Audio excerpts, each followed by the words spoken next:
Assalamualaikum warahmatullahi wabarakatuh. Selamat siang anak-anakku siswa baru SMK Tunas Harapan Pati. Saya ucapkan selamat bergabung di SMK Tunas Harapan Pati. Hanya mohon maaf sebelumnya karena ini adanya situasi negara, bahkan bukan negara, dunia dengan adanya pandemik, kita terpaksa harus melaksanakan pembelajaran sistem daring. Namun, Bapak yakin dengan adanya dari semacam ini anak-anak tetap semangat ya. Yang penting semangat, yuk kita pacu pendidikan kita pacu masa depan kita. Semoga pandemik yang ada di dunia ini, khususnya di Indonesia, segera meninggalkan Indonesia dan kita bisa kembali untuk melaksanakan aktivitas seperti biasanya. Amin. Anak-anakku yang berbahagia, pada kesempatan hari ini, kalau tadi sudah sampaikan tentang materi PLS ya, kamu tahu apa itu PLS? PLS adalah pengenalan lingkungan sekolah, ya betul.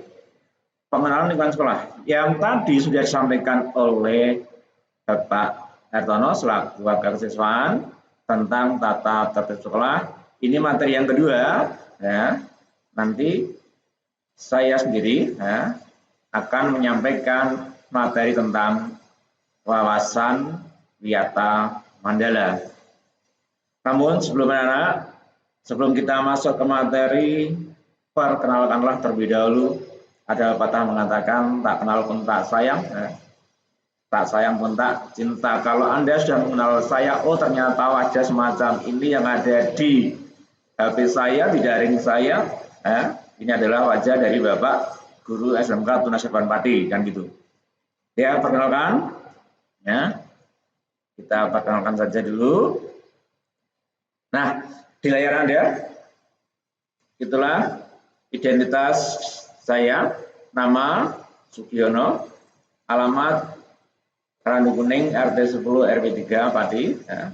Terus nomor kontaknya 081326 610276. Pak Giono selaku Guru Sejarah Indonesia di SMK Tunas Harapan Pati. Ini barangkali besok kalau sudah kita masuk, kita akan bisa bertatap muka secara langsung. Anak-anakku, sebelum kita untuk memacu apa sih wawasan Wiyata Mandala itu, akan saya paparkan terlebih dahulu ya, suatu video. Nanti saya minta untuk anak-anak bisa mensikapi, oh ternyata wawasan Wiyata Mandala itu seperti ini gitu ya. Ini adalah suatu paparan, silakan kita tonton. Di kawasan Pantura telah berdiri SMK Tunas Harapan Pati sejak tahun 1990 dengan 8 program keahlian telah menjalin kerjasama dengan 171 industri. Salah satu kerjasama yang dijalin adalah dengan PT Temin, Toyota Motor Manufacturing Indonesia, dan TAM Toyota Astra Motor dengan membuka kelas budaya industri Yayasan Toyota Astra. Program ini bertujuan untuk menyemaikan mentalitas yang kondusif bagi munculnya kebisaan, capability, dan kebiasaan habit bekerja sistematis, efisien, dan efektif yang merupakan elemen budaya industri di kalangan siswa-siswi SMK sejak dini sebelum mereka memasuki dunia kerja. Ditunjang pelatihan soft skill meliputi 5R, ringkas, rapi, resik, rawat, rajin. Pelatihan TJI, Toyota Job Instruction. Pelatihan TPS, Toyota Production System. Sedangkan pelatihan hard skill, ada 18 skill yang sudah dilaksanakan adalah Common Rail dan TCCS, Toyota Computer Control System. Dilakukan re-layout bengkel welding. Setelah semua fasilitas siap, maka dilakukan proses rekrutmen calon siswa kelas budaya industri YTA. Seleksi yang dilaksanakan meliputi tes fisik dan tes psikis. Kelas budaya industri YTA mendapatkan materi tentang 5R, safety, basic skill, dan welding. Dari 15 SMK pilot, SMK Tunas Harapan Pati terpilih untuk menjadi tempat peresmian Sekolah Budaya Industri Yayasan Toyota Astra yang dihadiri langsung oleh Presidir PT Temin. Esok harinya dilaksanakan ikrar siswa kelas budaya industri YTA. Dengan ini, budaya industri dijadikan nafas di SMK Tunas Harapan Pati. Make people before make product. Nah, itulah penayangan dari video tentang budaya yang ada di SMK Tunas Harapan Pati. Anak-anakku yang berbahagia, berkaitan dengan adanya wawasan Wiyata Mandala, nanti akan kita kupas. Yang kita kupas dari pengertiannya dulu, awal, ya, apa sih wawasan itu, terus bagaimana pentingnya, kok sekolah-sekolah itu harus ada Wiyata Mandala itu untuk apa, untuk wawasan Wiyata Mandala itu untuk apa gitu ya. Terus isi dari wawasan Wiyata Mandala itu sendiri, dan peran serta, peran siswa. Anda selaku siswa, bagaimana peran Anda terhadap sekolah yang Anda cintai. Ya. Dan berkaitan dengan video yang pertama, anak-anak, kita kupas dari pengertian. Kalau Anda sudah melihat tadi gambarnya, oh SMK Tunas Harapan Pati itu mempunyai suatu budaya yang seperti yang ada dalam video. Ya. Kita kupas pada pengertiannya dulu. Apa sih wawasan itu? Ya kan? Bisa dikatakan sebagai wawasan itu adalah suatu pandangan. Kita menilai, kita memandang suatu lingkup sekolah ini bagaimana. Kenapa anak-anak kok senang dengan SMK Tunas Harapan Pati? Oh, karena saya mendengar dari masyarakat, dari rekan-rekan, dari saudara saya, kalau SMK Tunas Harapan Pati itu begini, ya kan?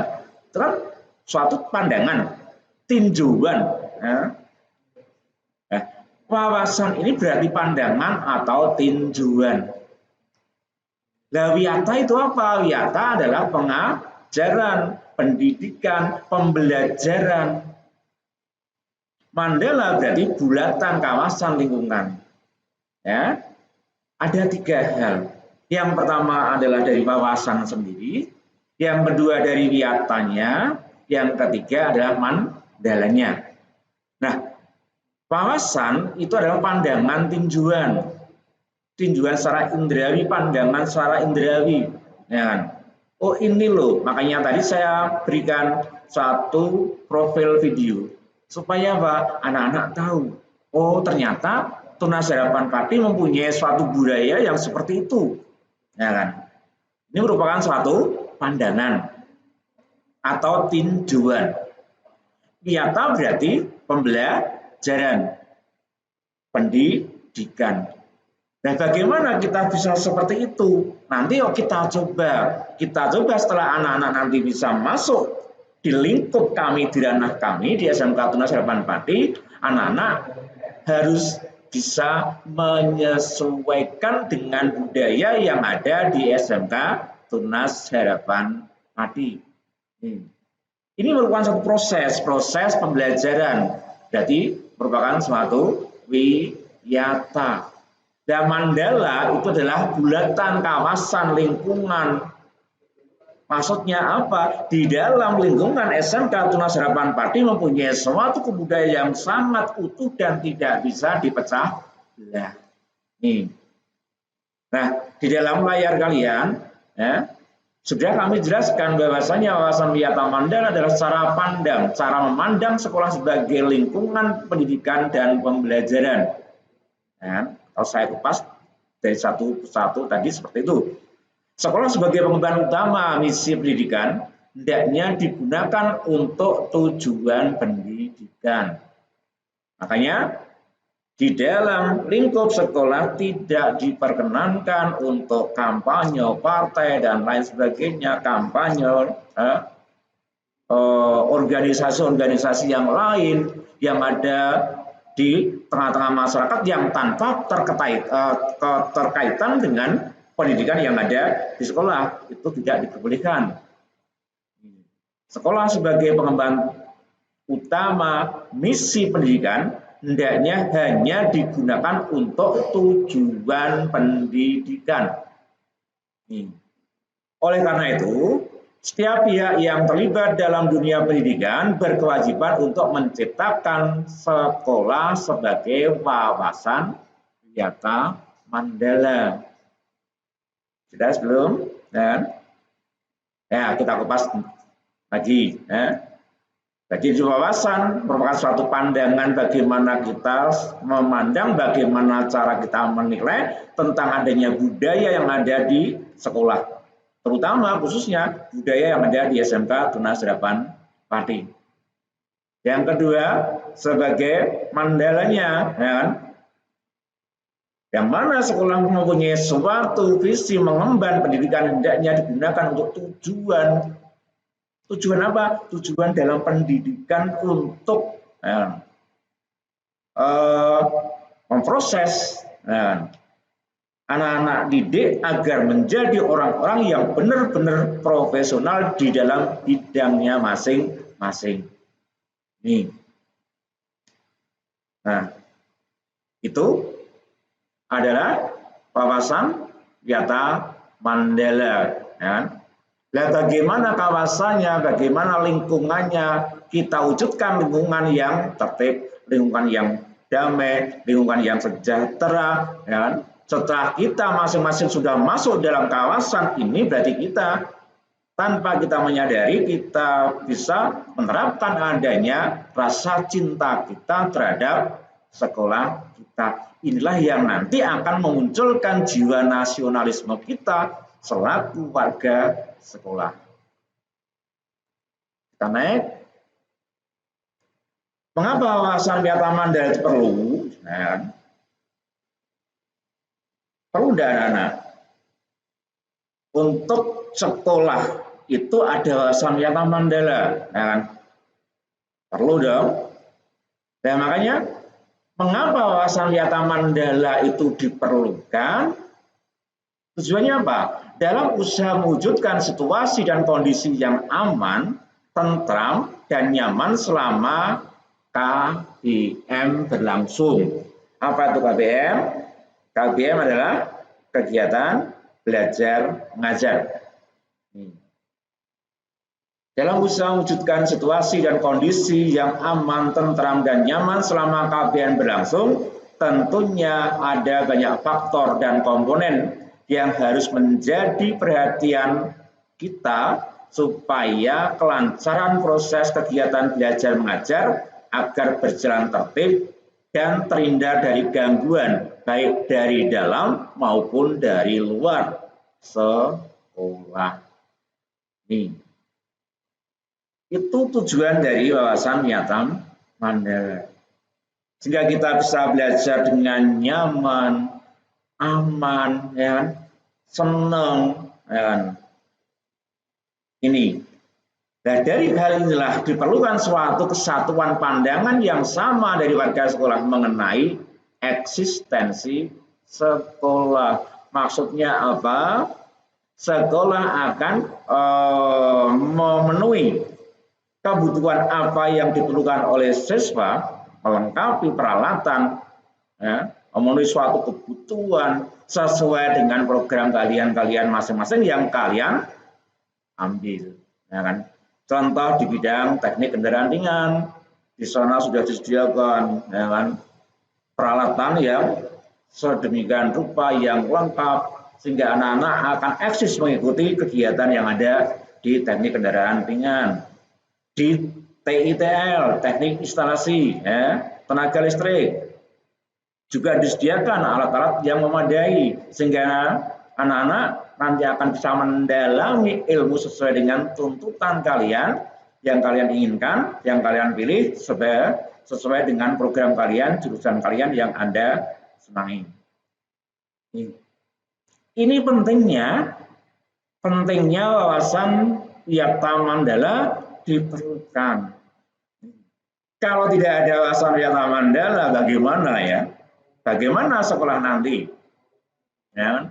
Dan untuk anak-anakku, ya, perlu Bapak kenalkan pada kalian, ya, dengan adanya wawasan Yata Mandala yang ada.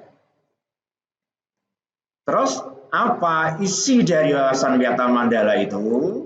Ya, ini ada 5 wawasan Yata Mandala itu sebenarnya. Yang pertama, sekolah merupakan wiyata mandala. Apa maksudnya? Wiyata mandala adalah lingkungan pendidikan. Sekolah merupakan lingkungan pendidikan. Yang pertama. Yang kedua, wewenang dan tanggung jawab ya, dari kepala sekolah.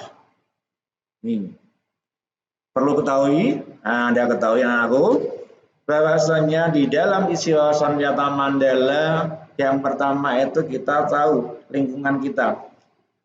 Oh, di sini SMK Tunas Harapan Pati. Ya, secara naluri pasti akan ditanyakan siapa sih kepalanya, kan gitu ya. Ya kan? Ada rumah besar bagus ya kan, misalkan gitu. Yang dipertanyakan, ih rumahnya bagus sekali. Otomatis yang ditanya satu, siapa sih yang punya, kan gitu. Nah, kan? Sama seperti dalam wawasan wiyata mandala. Setelah kita mengetahui adanya suatu lingkungan pendidikan, oh SMK Tunas Harapan Pati. Siapa sih kepala sekolahnya? Nah, kan? Setelah kita tahu, oh kepala sekolahnya misalkan Ibu Insinyur Eni Wahyuningsih, ya kan? Pasti akan ditanya juga, apa sih tanggung jawabnya, apa tugasnya, kan gitu, ya kan? Ini yang kedua. Lalu yang ketiga, di dalam lingkup sekolah itu, bagaimana guru-gurunya, bagaimana peran gurunya. Setelah ada peran guru, ditanya juga bagaimana peran orang tua wali murid. Ini merupakan suatu siklus kesinambungan anak sekalian antara sekolah, kepala sekolah, guru, dan orang tua murid. Dan ini selalu menjadi satu berkesinambungan yang tidak bisa dipecah satu persatu. Terus bagaimana guru dalam maupun di luar sekolah harus mampu menjunjung tinggi martabat dan citra seorang guru. Ini isi dalam wawasan wiyata mandala. Maksudnya apa? Guru di dalam maupun di luar sekolah harus mampu menjunjung tinggi martabat dan citra seorang guru. Terus yang kelima, sekolah sebagai wawasan wiyata mandala harus bertumpu kepada masyarakat sekitar. Jadi 5 hal ini yang tidak bisa dipisah-pisahkan. Pertama, ada sekolahnya. Yang kedua, penanggung jawab sekolah selaku kepala sekolahnya. Yang ketiga, antara guru dan orang tuanya, ya kan?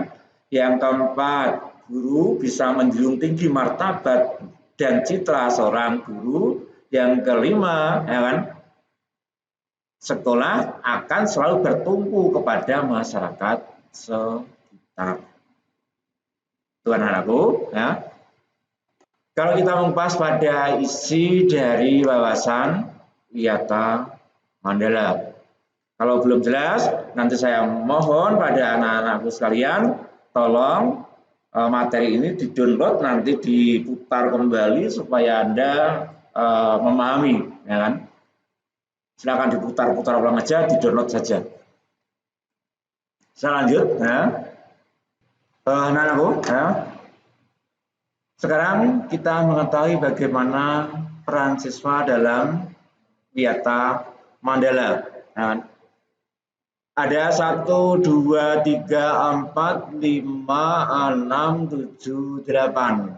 Nah, ini adalah peran tanggung jawab siswa di dalam wawasan wiyata mandala.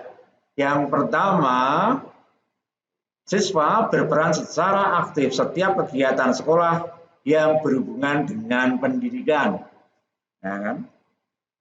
Berperan aktif, tadi sudah sampaikan dalam materi yang pertama tadi oleh Pak Tono tentang tata tertib sekolah, yaitu masalah kehadiran. Di sini kan berperan aktif berarti kalian semuanya harus aktif setiap hari datang ke sekolah untuk melaksanakan kegiatan belajar mengajar.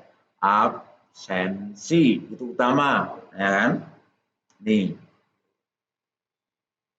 Kegiatan sekolah yang berhubungan dengan pendidikan, baik itu di intra maupun di ekstra, ya, itu wajib diikuti.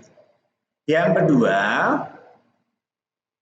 siswa wajib melaporkan segala gejala gangguan yang terjadi di lingkungan sekolah kepada guru atau kepala sekolah. Ini adalah peran daripada anak-anak semuanya. Maksudnya apa, Pak? Siswa wajib melapor segala gejala dan gangguan yang ada, gangguan yang terjadi, yang ada di sekolah, baik itu kepada guru ataupun langsung ke kepala sekolah. Contoh begini aja, semisal anak-anak melihat ada teman-teman kalian misalkan baru kongko di luar lingkungan sekolah, ya, mungkin di tempat parkir dan di mana saja. Mereka kok membawa suatu minuman yang lain daripada yang lain. Tahu maksud saya kan? Ya? Membawa minuman yang mana minuman itu merupakan suatu larangan dari agama, larangan dari pemerintah, ya jelasnya minuman keras lah, ya. Anda kalau melihat semacam itu jangan hanya tinggal diam, nah, seyogianya kalian bisa laporkan kepada guru kalian atau mungkin kalau di SMK Tunas Harapan 4 ini ada PA kalian. Nah, apa itu PA? Pembimbing akademik. Ataupun ke BK kalian. Atau juga langsung kalian yang dekat dengan Pak Guru siapa? Silahkan ceritakan. Atau kalau sudah kalian merasa kurang pede, bisa langsung kalian tuh melaporkan sesuatu itu kepada langsung ke ibu kepala sekolah. Itu dilakukan untuk apa? Dilakukan demi kebaikan nama citra SMK Tunas Harapan Pati. Ini jiwa nasionalisme kita yang ada di dalam, munculnya di sana. Jangan sampai nama sekolah kita, citra sekolah kita ini hancur gara-gara perilaku teman-teman kalian yang hanya beberapa orang yang tidak sesuai dengan norma yang ada di lingkungan masyarakat. Kenapa? Kenapa nanti yang akan dikecam oleh masyarakat bukan dari anak pelakunya, pasti yang ditanyakan pertama adalah itu sekolah di mana, ya kan? Nah, di SMK Tunas Harapan Pati yang kena siapa? Berarti semuanya pasti akan kena, semua lini akan kena. Dari sekolah, siswa kalian semuanya, berapa jumlahnya, dari kepala sekolah, guru semuanya kena. Gara-gara apa? Perilaku yang tidak sesuai dengan norma yang ada di masyarakat dan membuat heboh masyarakat. Ini yang harus kita pegang, ya. Ini peran kita, tanggung jawab kita selaku siswa. Bagaimana tanggung jawab sebagai seorang guru? Sama, kan? Selalu menjaga martabat nilai sebagai seorang guru, citra seorang guru, baik di dalam sekolah maupun di luar sekolah. Itu yang ketiga. Yang keempat, anak-anakku, siswa berusaha untuk memanfaatkan waktu seefisien mungkin di dalam belajar. Maksudnya apa ini? Siswa berusaha memanfaatkan waktu seefisien mungkin dalam belajar, ya kan? Maksudnya anak-anakku sekalian, kalian semuanya harus bisa memanage waktunya. Kapan kita untuk belajar, ya kan? Kapan kita untuk beristirahat? Kapan kita untuk bermain, ya kan? Kapan kita untuk beribadah? Ini semuanya sudah harus tertata, terjadwal. Dan jadwal-jadwal semacam ini kalau sudah menjadikan suatu kebiasaan dalam hidup kita, enjoy, enak. Banyak sekali orang-orang yang mengatakan keberhasilan orang itu hanya ditentukan oleh kedisiplinan waktu, betul. Ya. Kalau kita disiplin dalam waktu, disiplin di mana saja, insya Allah, ya, Tuhan akan memudahkan segala urusan yang ada dalam kehidupan kita, baik duniawi ya, dan kelak nanti di akhirat. Ini memanfaatkan waktu seefisien mungkin di dalam belajar. Jangan sampai anak-anak, banyak sekali contoh ini. Di waktu malam kalian untuk belajar tidak belajar, hanya bermain chatting dengan WA dan lain sebagainya. Pada saatnya pagi Anda, pada saat pas ada materi daring, kalian hanya membuka, tidak memperhatikannya, dibuka saja tinggal tidur. Sehingga video tayang, tetapi apa? Orangnya tidur di sebelahnya HP, bahkan tiduran di atas kasur. Makanya saya pesan sama anak-anak, kalau kalian mengikuti daring, seperti ini, jangan dengan tiduran. Kenapa? Saya jamin 100% Anda pasti akan tertidur. Kenapa? Karena sistem semacam ini, pembelajaran yang model dari semacam ini, kalau hanya ditonton modelnya semacam ini, pasti akan jenuh. Terkecuali kalau nonton video-video, itu, Makanya usahakan kalian duduk tempat yang bagus, di kursi, meja, duduk sikap yang sempurna. Saya yakin kalian tidak akan ngantuk.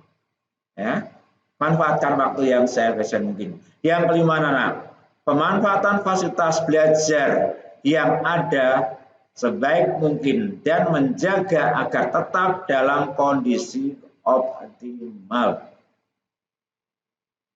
Apa fasilitas belajar itu? Kalau di sekolah banyak sekali. Sementara kalau di rumah Anda, karena Anda ini sistemnya daring, ya fasilitas belajar Anda apa?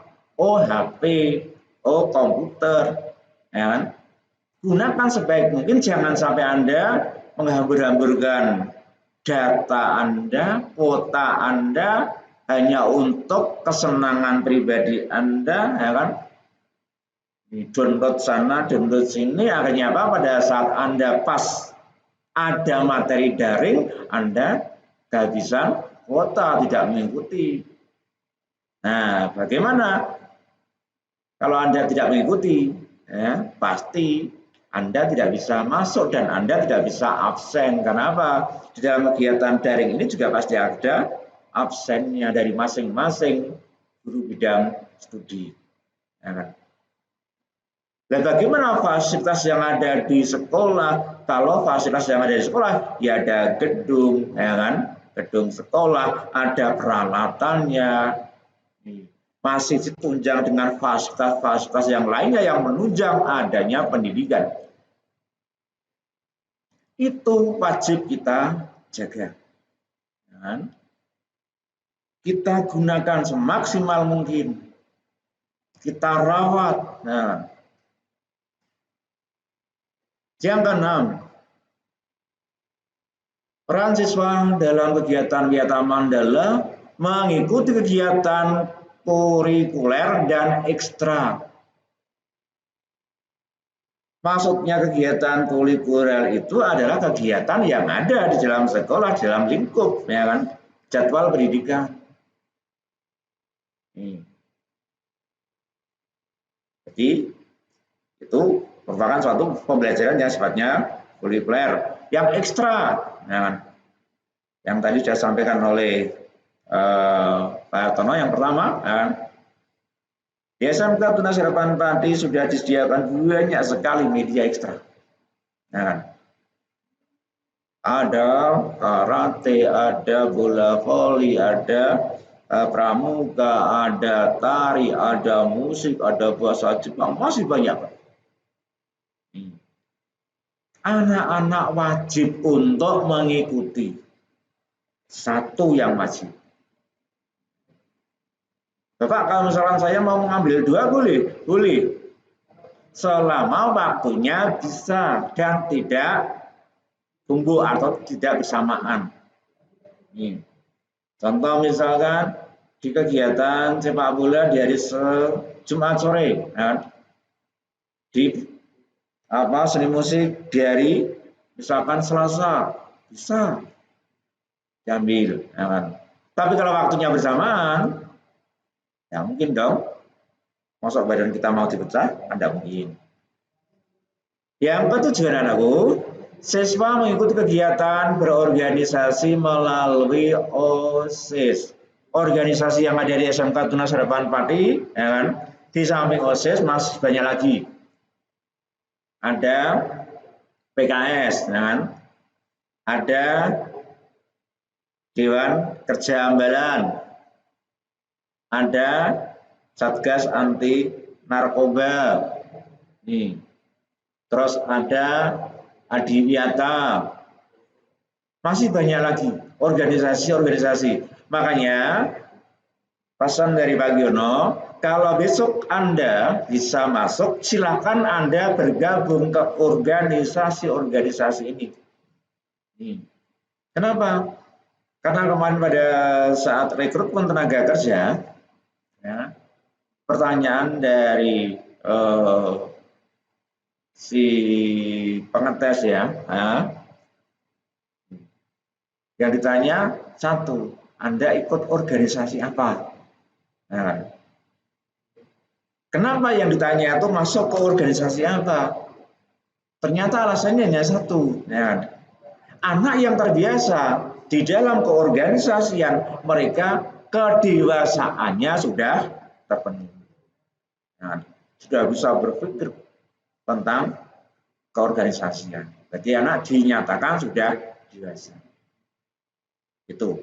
Terus yang ke-8 ya, anak menghindari tindakan yang akan mengganggu ketertiban dan proses kegiatan belajar mengajar. Apa itu, Pak? Menghindari tindakan yang akan mengganggu ketertiban. Contoh, pada saat pas proses belajar mengajar Anda buka WA, ya kan? Nah, akhirnya apa? Akhirnya ketahuan oleh guru, terpaksa HP kalian disita oleh guru. Itu kan tindakan yang mengganggu ketertiban sekolah. Satu yang paling mudah. Yang kedua, anak sering usil pada teman-temannya. Teman-temannya baru mengikuti kegiatan pembelajaran, kalian usil. Ya kan? Colek sana, colek sini, ganggu sana. Akhirnya apa? Kondisi proses kegiatan belajar mengajar juga akan mengalami suatu kekacauan. Ya kan? Ini harus dilaksanakan oleh siswa. Sehingga kembali anak, ada 8 langkah yang harus dilakukan oleh peserta didik, ya kan? Di dalam mengikuti proses belajar mengajar di dalam ranah kawasan wisata Mandala. Yang pertama, berperan aktif dalam suatu kegiatan sekolah berhubungan dengan pendidikan. Yang kedua, wajib melapor segala-galanya, segala sesuatu yang ada yang terjadi di lingkungan sekolah berkaitan dengan adanya lingkup sekolah. Anda lihat apa saja silakan dilaporkan ke sekolah, ya kan? Ini. Yang ketiga, membantu terciptanya tata tertib sekolah dengan mematuhi tata tertib yang ada, berjalan di jalur hijau, ya kan? Nih. Masih banyak lagi tidak membawa, ya kan, minum-minuman keras, tidak membawa rokok di lingkungan sekolah. Yang keempat, berusaha untuk memanfaatkan waktu yang efisien. Yang kelima, pemanfaatan fasilitas belajar yang ada ya, sebaik mungkin. Keenam, mengikuti kegiatan-kegiatan kurikuler dan ekstra kurikuler. Yang ketujuh, mengikuti kegiatan organisasi, ya, baik itu di OSIS, baik itu di Dewan Ambalan, baik itu di PKS, baik itu ada di Adiwiyata maupun di Satgas Anti Narkoba, yang merupakan suatu organisasi yang ada di SMK Tunas Harapan Pati. Terus yang terakhir, menghindari tindakan yang akan mengganggu ketertiban di dalam proses belajar mengajar. Nah, ini pesan dari Pak Giono. Ingat, marilah kita upayakan wawasan Wiyata Mandala ini agar sekolah dapat berfungsi sesuai dengan status atau bisa dikatakan institusionalisasi, yakni melaksanakan proses belajar mengajar sehingga tercapai tujuan pendidikan yang diharapkan. Dan pembinaan kehidupan yang sehat di kalangan siswa untuk menghadapi masa depan. Pendidikan itu luar biasa. Kenapa? Karena laksana air dipandang gersang. Pendidikan membantu memperluas cakrawala pandangan kita akan indahnya hidup dengan berbagi ilmu. Bersyukurlah karena kita bisa menjadi bagian insan pendidikan. Sekian itu yang saya sampaikan untuk materi wawasan Wiyata Mandala. Kurang lebihnya mohon maaf dan salam kenal juga. Saya pribadi pada kalian semuanya. Ya. Saya kira cukup sekian dulu. Assalamualaikum warahmatullahi wabarakatuh.